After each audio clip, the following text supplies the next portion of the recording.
The first language I ever loved. I learned from a woman my family had quietly decided wasn't really in the room. My grandmother Esther has been deaf since she was a little girl, since a fever took her hearing before she ever started school. Back when nobody taught a child like her much of anything. She raised a family, buried a husband, ran a household, and watched 80 years of this world go by with a pair of the sharpest eyes you will ever meet. And for most of my life, I watched my own family stand 3 feet from her and talk about her like she was a piece of furniture that happened to be in the way. They thought because she couldn't hear them, she couldn't know them. They had it exactly backwards. I am going to tell you how I finally proved that in the one room where it counted, and how the woman everyone talked over for 40 years turned out to be the only witness who could set the record straight. My name is Wren. I'm 38, and I work as a sign language interpreter in a green, wet town in the Willamette Valley in Oregon, where it rains 7 months a year and the firs come right down to the edge of everything. For 17 years, my whole job has been to stand in the space between 2 languages and carry meaning across it. Exactly, faithfully, nothing added and nothing softened, so that a person who would otherwise go unheard gets heard. I'm good at it. I can make a stranger's words land clean in a courtroom or a hospital or a school. And the bitter joke of my life, the one I'm going to untangle for you, is that the one room I could never make anyone hear anything in was my own family's. Before I go on, let me ask you something, and you can leave it in the comments while it's fresh. Have you ever been the person in your family whose word counts for the least? The one they've decided is dramatic or difficult or biased, so that no matter what you report, the answer is always some version of, well, that's just you. If you know that feeling, then pull up close, because this one belongs to you too. I need you to understand how I came to be the only one who could talk to Esther, because that's the root of everything. When I was small, my grandmother was the most interesting person in any room, and nobody else seemed to notice. At family dinners, the talk would rush along over her head like a creek over a stone, and she'd sit there with this still, watchful face, catching a word here and there off of lips, smiling when other people smiled so as not to be a bother, and being handed, at the end, a plate and a pat on the hand like a good dog. And I couldn't stand it.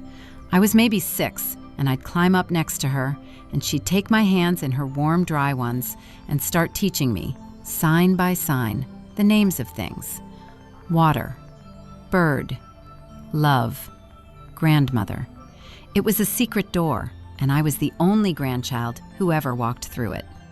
And on the other side of it was a woman so funny and so sharp and so completely there that I have spent the rest of my life trying to give other people what she gave me, which is the experience of finally being understood.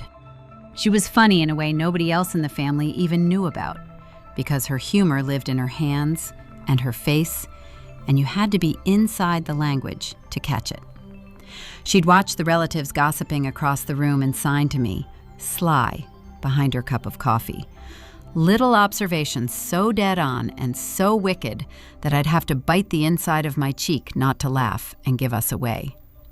She read people the way other folks read the weather, and the thing I understood even as a child, without having the words for it, was that Esther saw me, really saw me. There's a particular loneliness to being a kid in a big family that's decided what you are. And the year I was 9, after some dinner where I'd said the wrong, honest thing and gotten sent from the table for being difficult, I went and sat on the back step in the cold. And it was Esther who came out, not my mother, not anyone who could hear my crying. She couldn't hear a sound I made. She just knew, the way she always knew. And she sat down on that step beside me and took my hands and signed, "You are not too much. They are not enough yet. Remember the difference." I was 9. I have carried that sentence for 30 years. The deaf woman they all talked over was the only person in that house who ever once told me I wasn't the problem.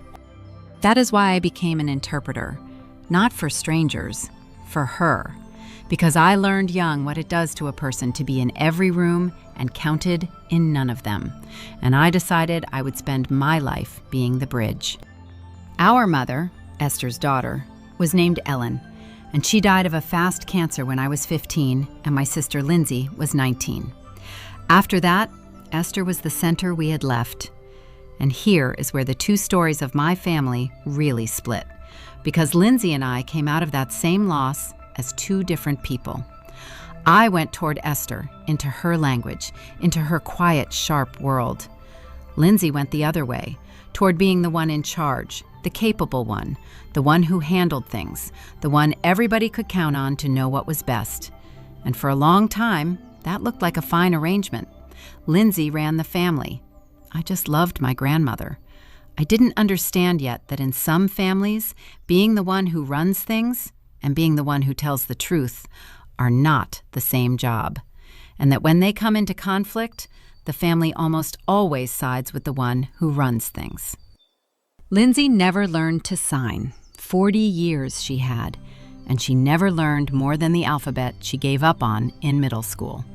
When she wanted to communicate with Esther, she would speak loudly and slowly, the way you'd talk to a tourist, mouthing big shapes, repeating herself, and getting visibly tired of it. And then she'd turn to me and say, "What's she going on about?" in a tone that made our grandmother's whole inner life into a chore. And Esther saw all of that. That's the thing none of them ever factored in.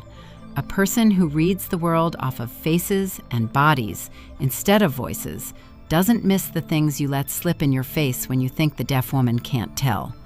Esther knew exactly who in that family was patient and who was performing patience. She'd been quietly grading all of us our entire lives, and only I knew it, because I was the only one she could tell.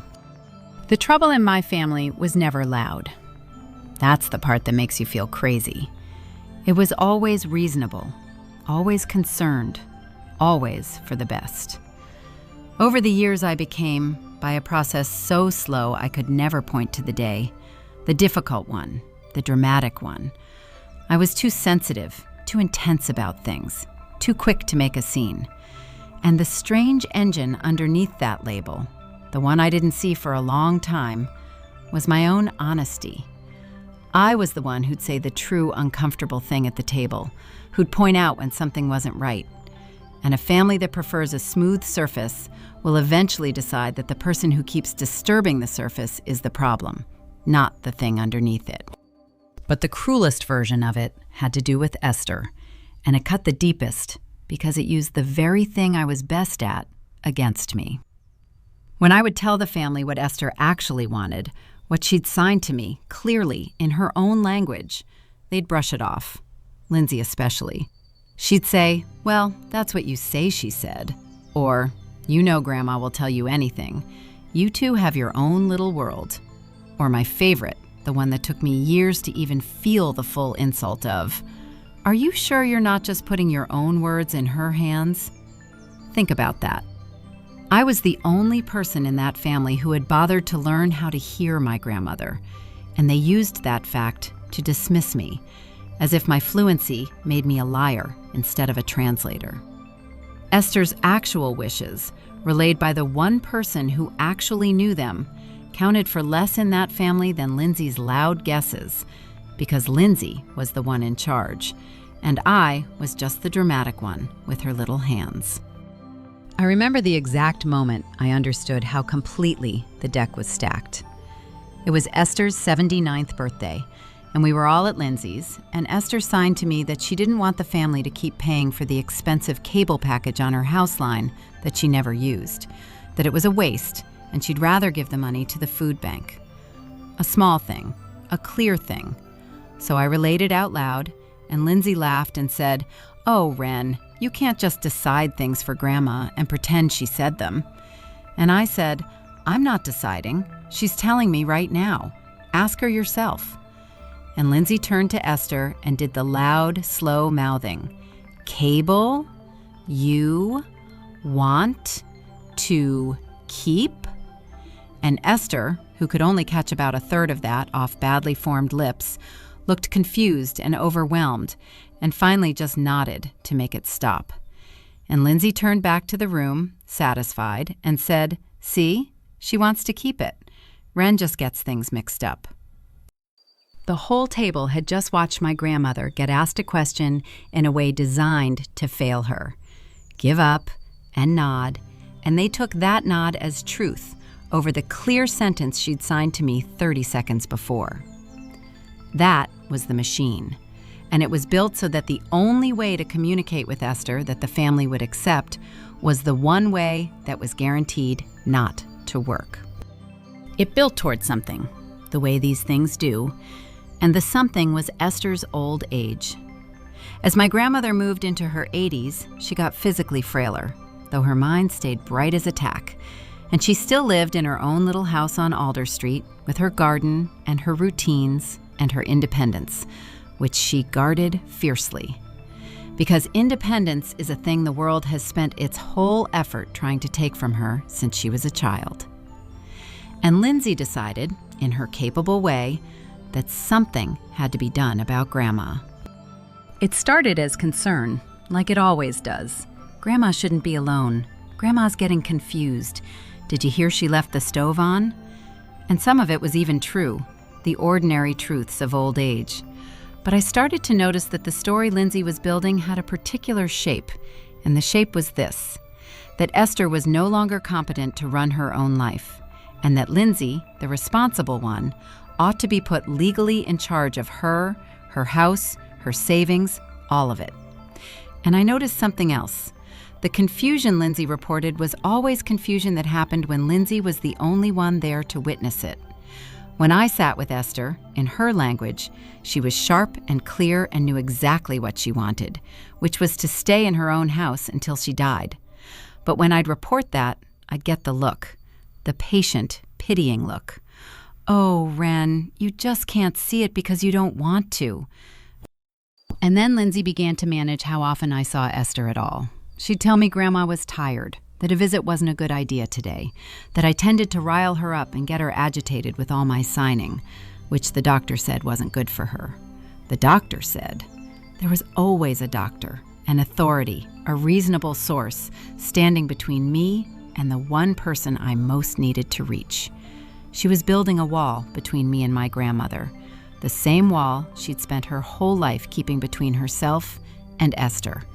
Except now, she was forcing me behind it too, so that the two people in that family who actually understood each other would be kept apart while the decisions got made. I want to tell you about the afternoon I almost gave up, because the people who tell these stories always leave out how close you come to just letting it happen. There was a family meeting at Lindsay's house, all the aunts and the one uncle, to discuss Grandma's situation. And they did the thing they always did, which was to talk about Esther's entire future, where she'd live, who'd control her money, whether the Alder Street house should be sold, as though it were a logistics problem and not a person's one remaining life. And I sat there, and I tried, one more time, to say that I had asked Esther directly, and she wanted to stay home. And Lindsay gave the table a small, sad smile and said, "Wren's very close to Grandma. We all know that. But she's not really able to be objective about this. And besides, none of us can actually confirm what Grandma wants. Can we?" And the table nodded. None of us can confirm what Grandma wants. In a room deciding the fate of a woman who had been telling them what she wanted, in a complete and beautiful language, for 80 years that they had simply never bothered to learn. I drove home that night and I sat in my car in the rain in my own driveway and I thought, I should just let this go. I am one person they've all agreed not to believe, and I have been swimming against that current my whole life, and I am so tired. Maybe Lindsay will be a fine guardian. Maybe I'm too close. Maybe everyone's right that I make everything too intense. I sat there and I genuinely talked myself most of the way to surrender, to letting them move my grandmother and sell her house and call it taking care of her, because fighting it meant being the difficult one more time. and I was so worn down from being the difficult one. And then I thought about Esther's face, the watchful, still face she wears in rooms full of people talking over her. And I thought about how the whole tragedy of her life was being in every room and counted in none of them. And I realized that I was about to let that happen to her one final, permanent time in the most important room of all, the one that decided whether she got to choose anything ever again. And I was the only person alive who could keep that from happening, because I was the only one who could hear her. To give up wasn't peace. It was just leaving her alone in the silence, the way everyone always had. So I didn't give up, but I also finally understood that I had been fighting the wrong fight my entire life. I had spent decades trying to get my family to believe me, to hear me, and it had never once worked, and it was never going to, because they had decided who I was a long time ago. The mistake was thinking I was the one who needed to be heard. I wasn't. Esther was. My whole life I'd been her interpreter, her bridge, but I'd been carrying her words to people who'd already decided to discount anything that came through me. The answer wasn't to make them believe me. The answer was to take myself out of the middle and make them hear her, directly, in a way they could not wave away as just Wren being dramatic. Lindsay had filed to be appointed Esther's legal guardian, on the grounds that Esther couldn't manage her own affairs and couldn't reliably communicate her wishes. There was to be a meeting at the elder law attorney's office, a capacity evaluation, where it would more or less be decided whether Esther was competent to run her own life or whether Lindsay would be handed the keys to all of it. Lindsay expected it to be a formality. An old deaf woman, a sympathetic, capable daughter of the late daughter, ready to take the burden on, and a dramatic younger sister whose objections everyone had already learned to file under emotional. What Lindsay did not count on was that the law, unlike my family, has rules about this. So I made one phone call, and I arranged for something that had never once happened in my grandmother's entire life inside our family. I arranged for a qualified, neutral, certified interpreter to be present at that meeting. Not me, someone with no stake, no last name, no history, whose only job was to carry exactly what Esther said and exactly what was said to Esther, so that for the first time ever, my grandmother could speak for herself to the people deciding her fate. And not one of them could claim the words had been bent by me. It is a strange thing to be a professional bridge your whole life and then realize the most important thing you can do is step off your own bridge and let someone neutral stand on it.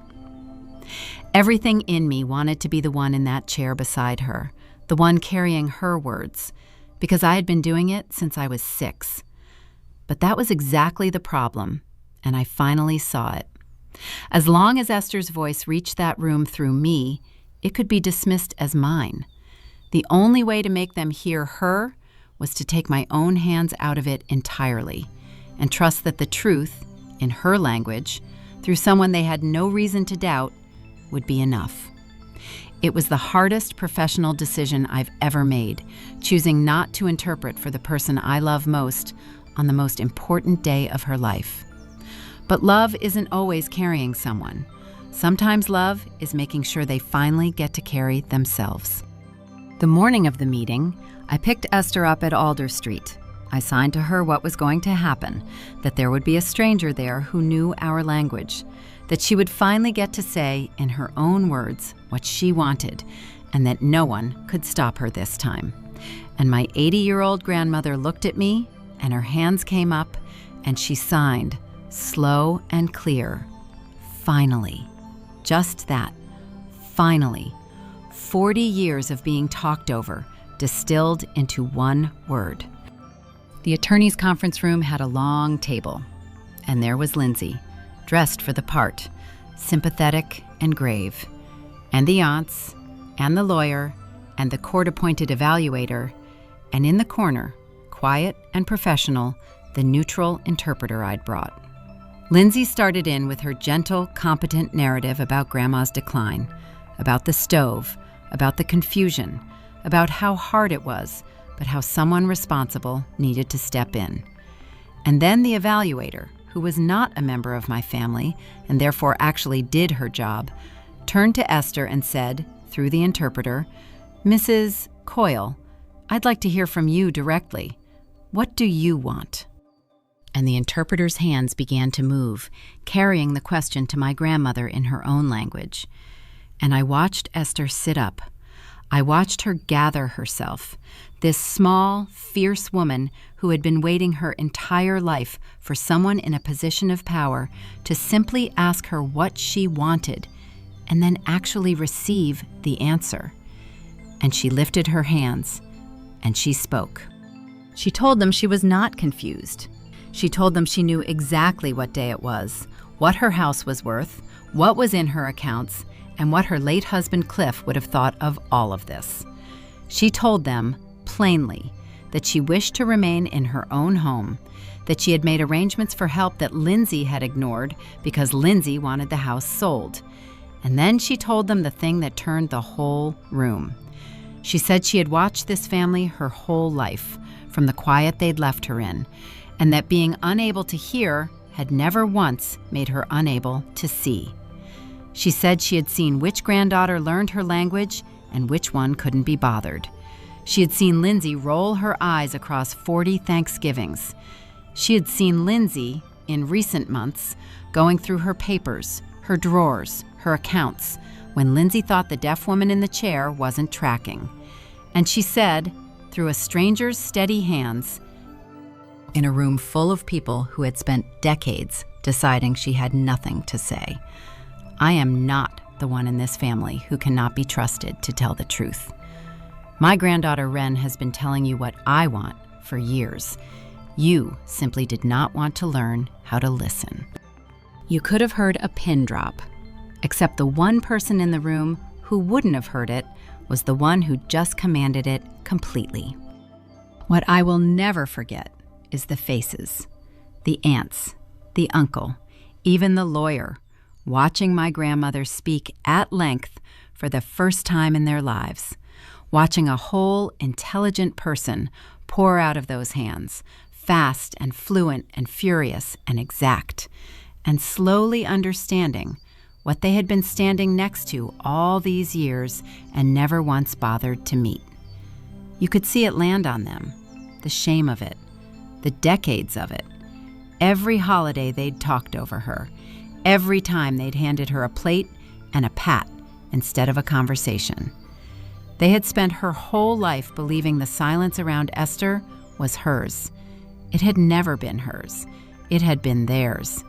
The silence of people who couldn't be troubled to learn the word for love in the language of a woman who'd loved them their entire lives. And now here it was. The thing they'd decided wasn't there, filling the whole room, and there was nowhere to look. I want to tell you, Lindsay broke down. She didn't, not then. She tried, for a moment, the old move, the patient smile, the suggestion that Grandma was being influenced, that this was exactly the kind of agitation she'd been worried about. But it didn't catch, because the words hadn't come through me this time. They'd come through a neutral professional the court itself trusted, in my grandmother's own clear language. And there was no version of events in which a confused, incompetent woman delivers the account Esther had just delivered. The evaluator found Esther fully competent to manage her own affairs. The guardianship petition was denied. Esther went home to Alder Street that afternoon, to her garden and her independence, with help she chose herself, on her own terms. Here is what it cost Lindsay, and I'm going to say it plainly, because the cost is the whole point. She did not go to jail. The papers she'd gone through hadn't quite become theft yet, and Esther, in her mercy, chose not to pursue it. But Lindsay lost the one thing she had built her entire identity on, which was being the capable one, the one in charge, the trustworthy one who handled things. For her whole life, that role had let her run our family and discount me, and it had rested entirely on the assumption that the quiet deaf woman in the corner would never contradict the official version. In one afternoon, in front of the aunts and the uncle and a court evaluator, the quiet deaf woman contradicted the official version completely, in a language Lindsay had never respected enough to learn. And the family that had always sided with the one in charge watched the one in charge get corrected by the one she'd spent her life talking over. After that, the spell was broken. When Lindsay said what was best for Grandma, people checked with Esther now. When she described what someone wanted, somebody asked the person. She didn't lose the family. She lost the unquestioned authority to narrate it, which for a woman who had built herself entirely out of being the reliable one, was the only thing that was ever really hers. I saw the new order take hold at the next family gathering, a few months on, and it told me everything. Somebody mentioned, the old reflexive way, that they should probably figure out Grandma's plans for the holidays, talking over her head like always, and there was this little pause. And then Aunt Carrie, of all people, walked over and crouched down in front of Esther and signed, slow and clumsy and earnest, "What do you want to do?" And the whole room waited while my grandmother answered, and waited for it to be carried over, and took her answer as the answer. That had never happened in 80 years. And I watched Lindsay watch it, and I watched her understand that the center of gravity in this family had moved, quietly and permanently, away from the one who spoke loudest, and toward the one everyone had finally learned to ask. Nobody humiliated her. She just stopped being the only voice that counted. In a family that had finally discovered it had been ignoring a far wiser one the whole time. It didn't all mend clean, because family never does. A few weeks later, Lindsay called me, and she didn't apologize, not exactly, but she said, in a smaller voice than I'd ever heard from her, that she hadn't realized Grandma could follow that much. And I felt the old pull, the one that wants the difficult one to make it easy for everybody, to say it's fine, water under the bridge. But I just said, she could always follow that much. Lindsay, you decided she couldn't because it was easier than learning to talk to her. That's not the same as her not being there. And I didn't say it to wound her. I said it because it was finally, simply true. And I had spent 38 years swallowing simply true things to keep a smooth surface. And I was done. I told her I'd be glad to have a real relationship with her if she ever wanted to learn how to actually listen. She hasn't taken me up on it yet, but the offer's real, and it has a condition on it now, and that condition is the whole difference. Esther is still at Alder Street. I go on Sundays, and we sit in her kitchen with the rain coming down on the first, and we talk, really talk, for hours, in the language she gave me when I was 6 years old. She's teaching me the old signs now, the ones from her girlhood that are fading out of the world, and I am writing them down, because somebody should, because a language is a whole way of seeing, and hers very nearly went unheard into the ground. The strangest and best thing came a couple of months after. One of the aunts, the youngest one, Aunt Carrie, showed up at Esther's one Sunday with a beginner's sign language book she'd ordered, looking embarrassed, and asked if she could sit in. She's slow at it, and she gets the hand shapes wrong, and Esther teases her without mercy, but she keeps coming. The first afternoon, Carrie managed to sign, all on her own. "How are you?" And Esther signed back, "Better, now that somebody asked." And Carrie cried right there at the kitchen table. Most of her life she'd known her aunt, and that was the first whole sentence they had ever exchanged. That's the thing nobody tells you about a silence like the one my family kept. Everyone always thought they were missing nothing, that Esther was the one shut out. They had no idea what they were the ones missing. All that time, on the other side of a door they could have opened with one library book and a little humility. A few of them are starting to open it now. Better late than another 40 years. The other week she signed something to me that I've been turning over ever since. She said, "You were never the difficult one. You were just the only one facing the right direction. So if you are out there tonight and your family has decided that your word is the one that counts for the least, that you're too dramatic, too biased, too much, that whatever you report can be filed under just you, let me tell you the one thing 40 years of my grandmother's silence and 17 years of carrying other people's words finally taught me. You may never get them to believe you. That fight can eat your whole life. But the truth does not actually need their permission to exist. And sometimes the bravest thing you will ever do is stop begging to be heard, and instead make sure the person they've been talking over finally gets to speak. Because the ones they've decided aren't really in the room have been watching the whole time. And the day you hand them a way to be heard, on their own terms, in their own language, in front of the people who never bothered to learn it, there is not a smooth surface in the world that can hold.